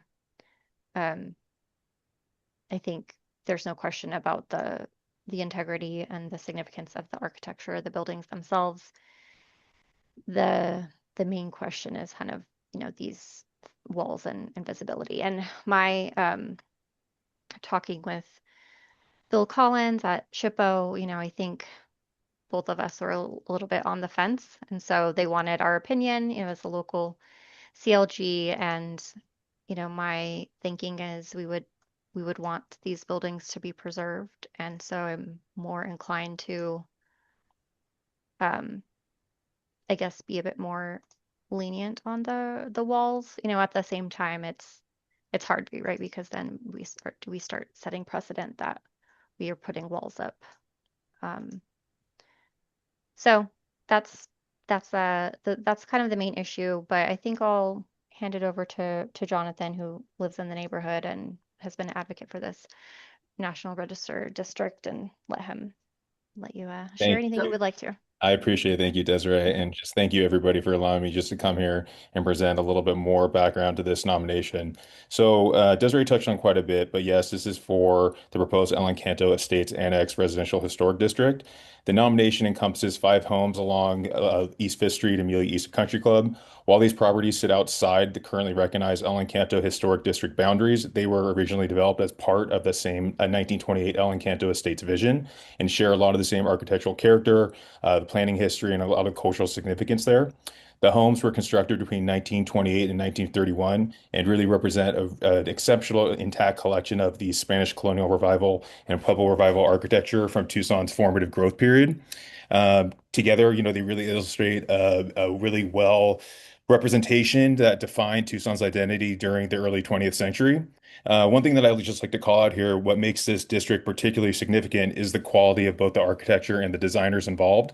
The homes were associated with notable architects, including Lloyd Lorraine Pike, W.B. Winchester, Edmund F. Jacques, and Arthur T. Brown, all individuals who I'm sure you're familiar with who really shaped and built Tucson's environment during a very critical period of the city's development.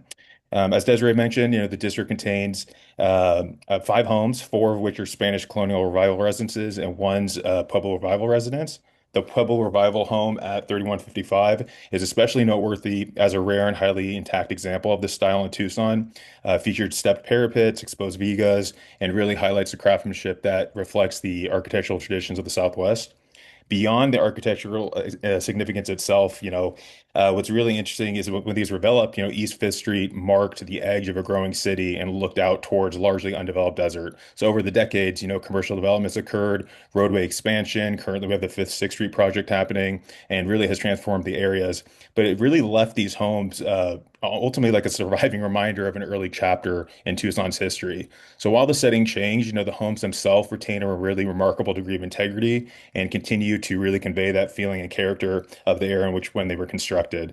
So again, just like highlighting here that, as Desiree already mentioned, that they are really great examples of historic character of the neighborhood. One of the homes was recently featured on the Tucson Historic Foundation Spring Home Tour, so it really highlights the community's growing appreciation for these architectural homes themselves.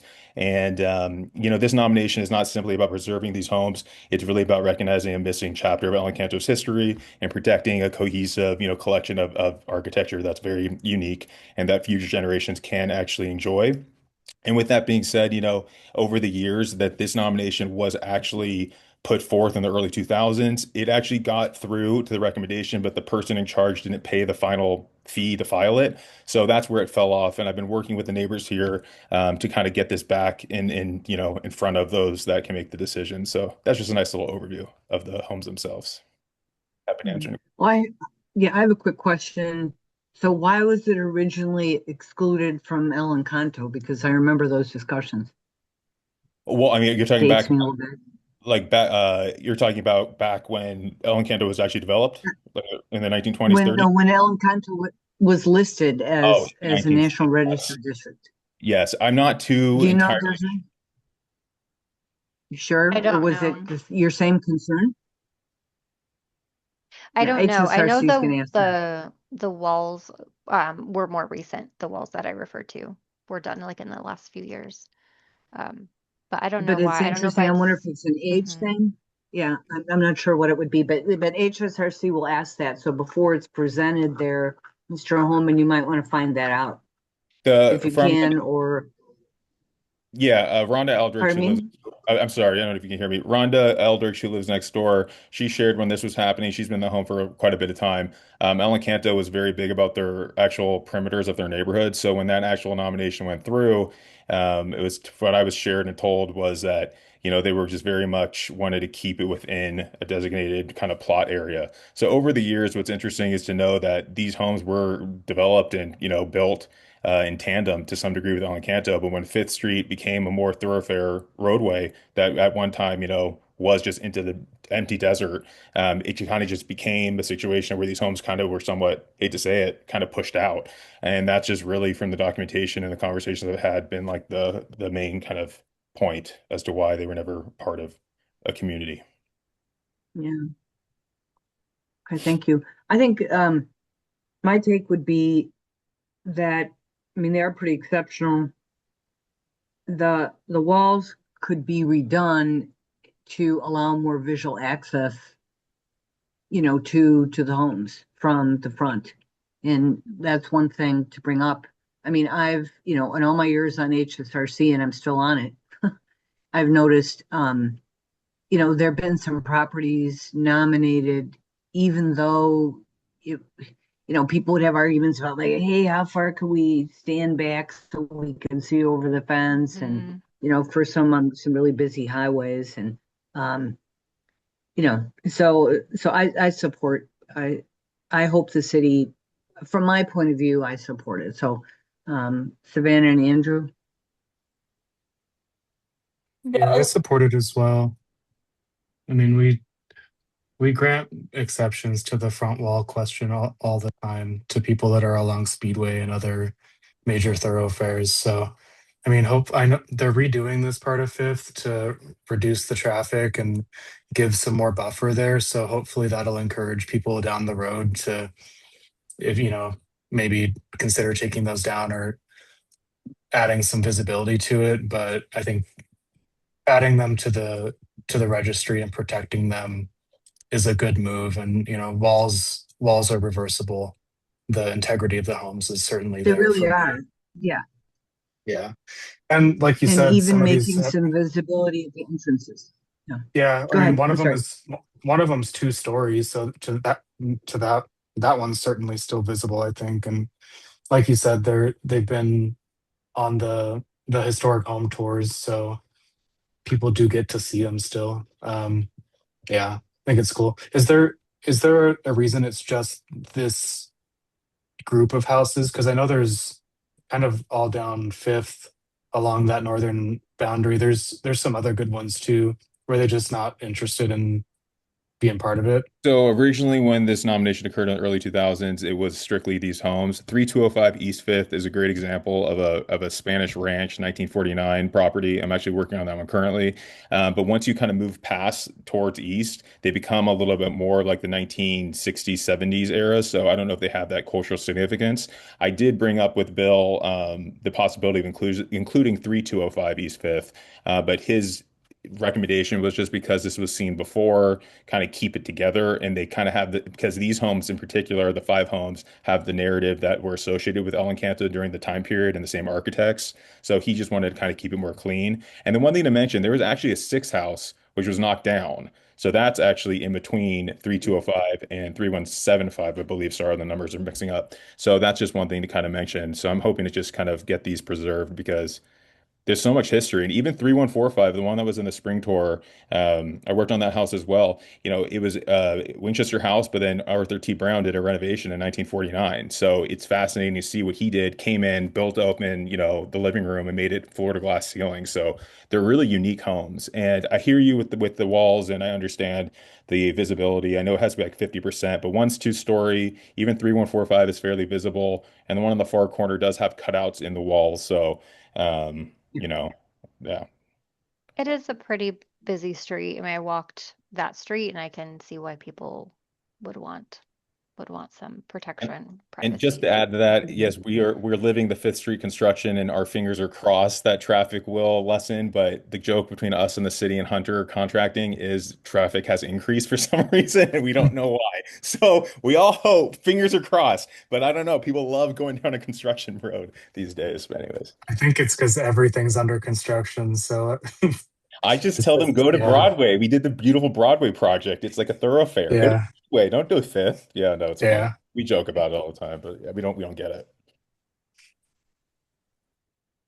Well, great. Okay, Savannah. Yeah, so I had a couple questions. I was curious if there are any other districts this small in Tucson, if this is like a one-off thing, or do you know, Desiree? It's a good question. I don't know if there are any this small. No, And don't come to my mind. Well, is there any what if the reason? Indian one? There's not that many in houses in that. So go ahead. Well, I was just wondering why couldn't the Encanto, because it is part of the story, part of the original master plan, why wouldn't it be amended to these structures be included? Desiree, I don't know if you had any insight to that, but I can answer obviously just from living here. Full disclosure, Savannah, I don't want to sound bad about this because I love a lot of people there. They're not really keen on changing their perimeter. I've worked with them, with their, head of their president association on many things, including safety issues. You name it. I work with Murray Monte quite a bit. We're like the five little stepchildren, I have to be honest here, between two major neighborhoods. So I'm hoping just with it to go through, we can have more of a voice. And yes, it would make sense to be included regardless of all the history that shows it, but they just are very opposed to it for some reason. Even those that live on Fifth on the south side that are part of El Encanto, multiple people are not happy about the idea of these becoming historical homes. I don't know why. I really can't figure it out, and I try not to press it. So that's really what it goes back to when this became a nomination. They called it El Encanto Estates Annex, and it's very odd. I mean, the best way I could describe it is we're the stepchildren on the street. And we're trying we're trying hard to keep the home's integrity, built up and into the forefront. And we all take pride in our homes very much, I'll say. So being able to see them and we're all just wanting to make sure they last as long as possible. Got it. That's disheartening to hear, but I kind of assume that was probably the reason. And I guess you have to have a lot of support to do an amendment like that. Okay. You do, you do. I get it. I get it. The wall, I get the walls too. I don't really have an issue with that. I think it still holds integrity wise. The only other question I had was I know criteria C made a lot of sense to me, but I didn't understand why criteria A is also marked in terms of broad patterns of history contributing to that. I'm going through the recommendation now to make sure I speak to it fluently. So as far as A, ultimately, what the way from the description I tried to articulate when I was doing the research, because these homes were associated with the development within the 20th century of Tucson, because at one point they were built for University of Arizona professors. So the Boyd House, the Keem House, all those actual names are actually University of Arizona professors back in the 20s and the 30s. So because the significance there was just like they were developing these homes even prior to El Encanto, it became just kind of a narrative in which really just showed like the expansion of Tucson from a development perspective. It might be a little bit of a stretch, but I thought it was really unique that the homes from the University of Arizona professors were all a group of ultimately friends that really created these homes and properties that then allowed the expanded Fifth Street to become what we see today, which is obviously going east. So that was really kind of the narrative there. Yeah, and you'll probably get that question at HSRC because normally HSRC tries to get people to just pick the best criteria and go with it, because the keeper of the National Register might come back and say, oh, you didn't say enough about A to develop it. So it's sort of a strategy. If you feel something, I really feel that the committee will feel strongly about these houses too, even though they're going to have questions about the walls, so you have to be ready for that. But I think that oftentimes people use A when C isn't as strongly provable. Does that make sense? If the integrity isn't perfect. Totally. But anyway, should we say, PRS members, that we'd like the city, we're not doing a vote here because it's courtesy, that we support the nomination and feel that the walls shouldn't be an issue and that they are reversible. But that shouldn't affect, and that we're okay with A and C? Is that fair to say? Yeah. I do think Savannah, the is that- point. Yeah, I think so. I think having our support is important, and I think we all support that. Yeah, and they expect us, the chair, which was me for 20 years, I would want to know what did the CLG say, and did the Preservation Commission comment? So I think it's really, you can just include that in your thing, right? In your letter, your email. Yes. Okay, perfect. All right. Well, thank you very much, and good luck, Jonathan. Thank you all. I really appreciate the time. It was great to meet everybody. Yeah, take Would you care and say, wonderful homes. Thank you. I Hmm? guess I do have kind of a Mhm. follow-up question to the conversation about the criterion. Um, do you think that, I mean, just based on looking at the nomination, it probably would be stronger if it's just criterion C potentially, because I think there's more written in the nomination about criterion C. So is that something we might want to say, we support the nomination, but, um, or do we just kind I of would leave say it at C that? is the most strongly, yeah, I would say C is the most strongly defended criterion, but that, and that possibly criterion A discussion would have to be beefed up if it was kept. That's because that's going to come up. Like, why would you need those both when the homes are, Mhm. they fulfill C, wouldn't you say? Yeah, yeah, and just hearing there's a new National Register reviewer, other National Register nominations that have gone through recently have been pretty heavily scrutinized, like have been sent back, and so I do think that I would imagine that if it moves forward with Criterion A, you'll probably get it back for more information. So it might, if it's easier to take the path of Criterion A, that might be in your best interest. Yeah, I think it's still cool But to leave that stuff in, like with, Hmm. you yeah, know, about the professors, but I agree, unless you really delve into it and can prove like a pattern or that that was somehow instrumental in the development eastward and all that, that I just leave it in as a fun fact, basically. Okay. yeah, that's what we're saying. You don't have to remove it, but I think you can present it as that, and then Bill, they always do a little bit more. They might clean up some stuff that they see, or they may ask you to do something that you could do super easily. You Okay. know, Yeah. Thank you. I um, appreciate it. yeah, because the whole point is, being on that committee, you try to be a devil's advocate and say, how can we make this as strong as possible to face the reviewers in Washington? Because they change all the time, and some of them have never even been out west. So it's always interesting. Thank you. I appreciate that. Okay. Thank you. Well, Thank great question, Desiree. Thank you.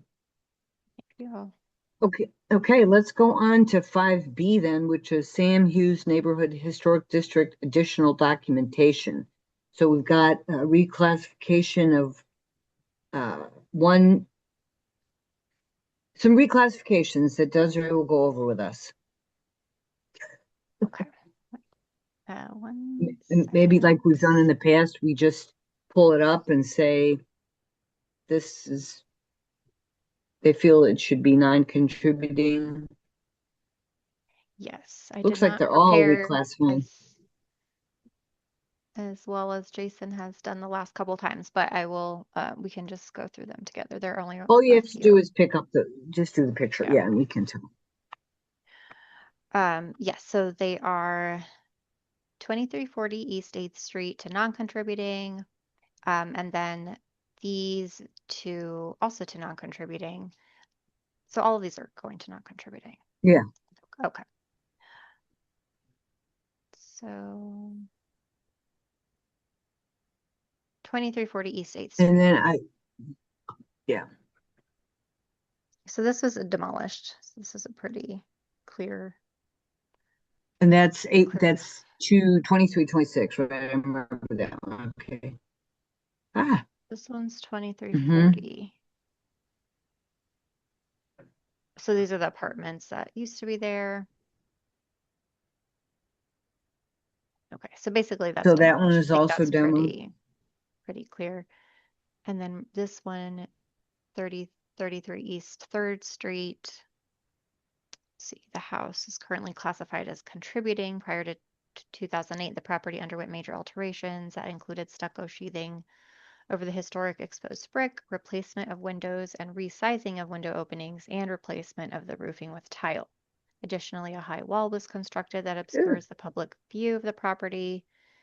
Because of these alterations, the property no longer retains sufficient integrity. It's a historic photo. Okay. That's too bad. Yeah, looks like a Yeah, it tract was a home. nice place. It looks like a what? Tract home Tract home. with the cement tile roof. Yeah. and the vinyl sliders. Okay, Where so is, okay, all in that's agreement? 30, We 30. concur. We concur with sadness. There's a couple more. Okay, I think that's it because this was basically multiple addresses, this one here. 2340 Okay, East 8th so, Street. so basically the one, there was 2340 and then 2340 appeared again in that second list. It was like 2338/40, so I don't know, the numbering's weird. I But if think it's this because is, it was a apartment, right? So it had a lot of yeah. addresses. Okay, I see what they're doing now. Okay, that was just a weird way of putting it, because I Yeah. looked So at it was them and I thought, I'm subdivided. missing Yeah. some. Yeah. Yeah. So I think, are we all in agreement that we agree with these reclassifications? Yes. Yeah, I drove by these. I was wondering what the hell they were building there because they built some pretty big homes way at the back of the lot, and they've got like little keyhole driveways going. It's a really strange lot configuration. I have no idea what they're going to build in the front. More McMansions, a McMansion subdivision. I have no idea. It's really strange. The homes in the Those back don't good. look terrible. It's just weird that they're So 200 feet far. from the, yeah, and they're gonna put Yeah. stuff in front of it. Oh, well. Wow. Okay, well, good. Is that what you needed on that, Desiree? Yes, thank you. So I'll send Did that you agree to that they were Chabot. all that they were all accurate? I mean, you didn't feel any differently than we did, right? Right. Yeah, I agree. Okay. Okay. So let's move on real quickly to item 6, current issues for info discussion. 6A is minor reviews. Michael, do you have anything to share? Yeah, I do. Yes, I do. I'll just talk about the minor review. As you all know, I've been gone for quite some time. So, but since I came back with Andrew, we have done a couple, many of them here. I'll start off with the ones that we've done in Amory Park, 708 South 4th Avenue. That one was for a roof. It was recommended approval because they're doing just in-kind shingles, and of course the standard condition for any eave or undergarments to be repaired as needed. Then we had one at 126 East 14th Street. That one was for stucco, garage door, windows, and doors. And this applicant, in my years of being here, is the person that presented the most complete and most accurate application with everything straight. And if Andrew, you want to talk on that, you're more than welcome. You Oh, can go yeah. with that one. I remember, yeah, it was surprisingly well put together. One of the better like homeowner ones. So love to see more of that. Yeah, I wish. And then the next one still in America was 245 South 4th Avenue. That one was just for a gate. It passed. And then in West University, we have had 924 North 6th Avenue for a fence. And then in the barrio, we have 780 South 9th Avenue for a solar panel installation. Those are the ones that we have been able to rush through within the short time that I've been here. Okay. I Well, think thank by you, and the thank you, next- Andrew. Appreciate it, Andrew and Michael. Okay, 6A is appeals. We Have do no not have appeals. any appeals. None at this time. Okay. How about 6C zoning violations? The usual? The usual. I mean, you're probably working on some that we'll see eventually. Yes, we are. Okay. Item 6D is review process issues. I just wanted to say something real quickly. I, for one, and I know the rest of the subcommittee really appreciates the staff reports, but I think to be fully, there's some sort of unevenness in how they're done. So, for example, on the one for North Fifth Avenue, 945 North Fifth, there were staff findings, and it said that the staff find that the proposed work will conform/not conform. So that's not very helpful. Yeah, I think that was Even though we talked about it. The template issue. It's probably just not done. And then, the issue that Savannah brought up, about the windows and doors, it seemed like what was written, it wasn't really clear why that does not satisfy. And so I think we need to really say, you can't just say that, Like a like description state would the help. general condition. You have Mhm. to say the discussion of what with this particular property didn't work, because Mhm. it's really helpful, and clearly we're reading these, so and we Yes, I we know that agree. it takes a lot of work. Yeah, and then there was just one comment I had on the one for the North Euclid parcel, and that was a great summary you gave, of that, Desiree, because I remembered it, and like you did, Savannah, I'm like, why is this so familiar to me? But it didn't have any HPZ comments listed, and you mentioned them. I mean, and they were mentioned in the summary for 4C that UZAB conducted a courtesy review, but then it wasn't in there. The Yeah. comments weren't in there, so it would have been helpful. Yeah. Yeah. I think that's another challenge. Like with two committees, it's, double the fun, right? And so it's Oh, double no. the work. But yeah, so that was in some cases what we've been doing is updating the report for PRS. In that case, I just use the same one that I used for West University just due to lack Yeah. of time. Or But I think trying to figure that out, is it realistic for us to do basically two staff reports, or do we just use the original one? oh no, I mean, just Yeah. give us the LAR. Just give us the LAR, and we can Mhm. look at that ourselves, or just summarize it when it's not quite in yet. We get it, because there's a lot going Mhm. on, and now that you're short staffed again. Mhm. So Yeah. and you could train Johnny to do historic buildings. I'm just teasing. You could. He would Yeah, probably he is starting to learn some things. he would Yeah, probably I'm teasing, but he's really that's good. interested. Anyway, so any other review process issues from the group? I had to say that before I forgot. Sorry. I mean, not really. Um, It's just that one applicant that didn't have the development zone, which would have yeah. totally defended their whole case right from the bat. So that's all, but it happens. Sounds like they had it on an earlier submission. That was good that you Yeah, that there were brought up. some technical issues with that one, but and different reviewers is a little dicey with that one. So hopefully that was a one-off thing. But It's kind of but yeah, cool to see just someone still hand drafting out there. Yeah. I So was like, whoa. Oh yeah. gosh. Well, anyway, we appreciate it, but we got through, and there was good discussion on those cases, I thought. So, if there's nothing else on that, item 7 is future agenda items for upcoming meetings. What do you have for us? yeah, we have a couple. So the next meeting would be, sorry, go to the right page, June 25th. And there are 2 full reviews from Armory Park that we'll do. And yeah, we also have at some point, we just need to, once it's ready, we'll be bringing an historic landmark nomination for the Bondante House at Mhm. 5111 East Citrus Street. So potentially June, but we're still finishing our review of that.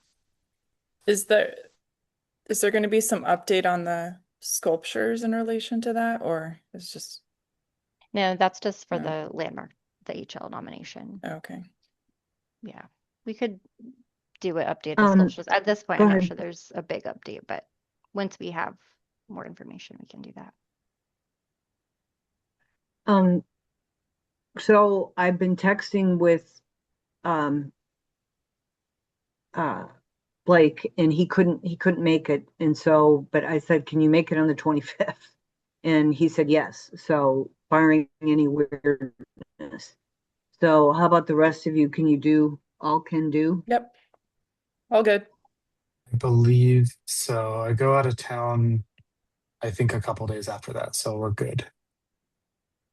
Okay. Yeah. That's very good. And thanks. I think we're doing okay at catching up or keeping up, Desiree. Yeah, we're good. We have just the 2 for the next time, and then we'll have some in July as well, but we don't have like Great. a long list right now. Okay, we'll get some rest, and I think we did well today. And We're adjourned at 3 p.m. Oh my gosh, yay. On the dot. Yeah. So, Awesome. all right. Take care, everyone, and Thank you we'll all. see you all soon. And See ya. I'll review the LAR when you get it to me, Desiree. Thank you. Okay, And thanks for sounds good. sending motions. Yep. Yes. thank you. Bye. Bye. Bye. Thanks. Bye.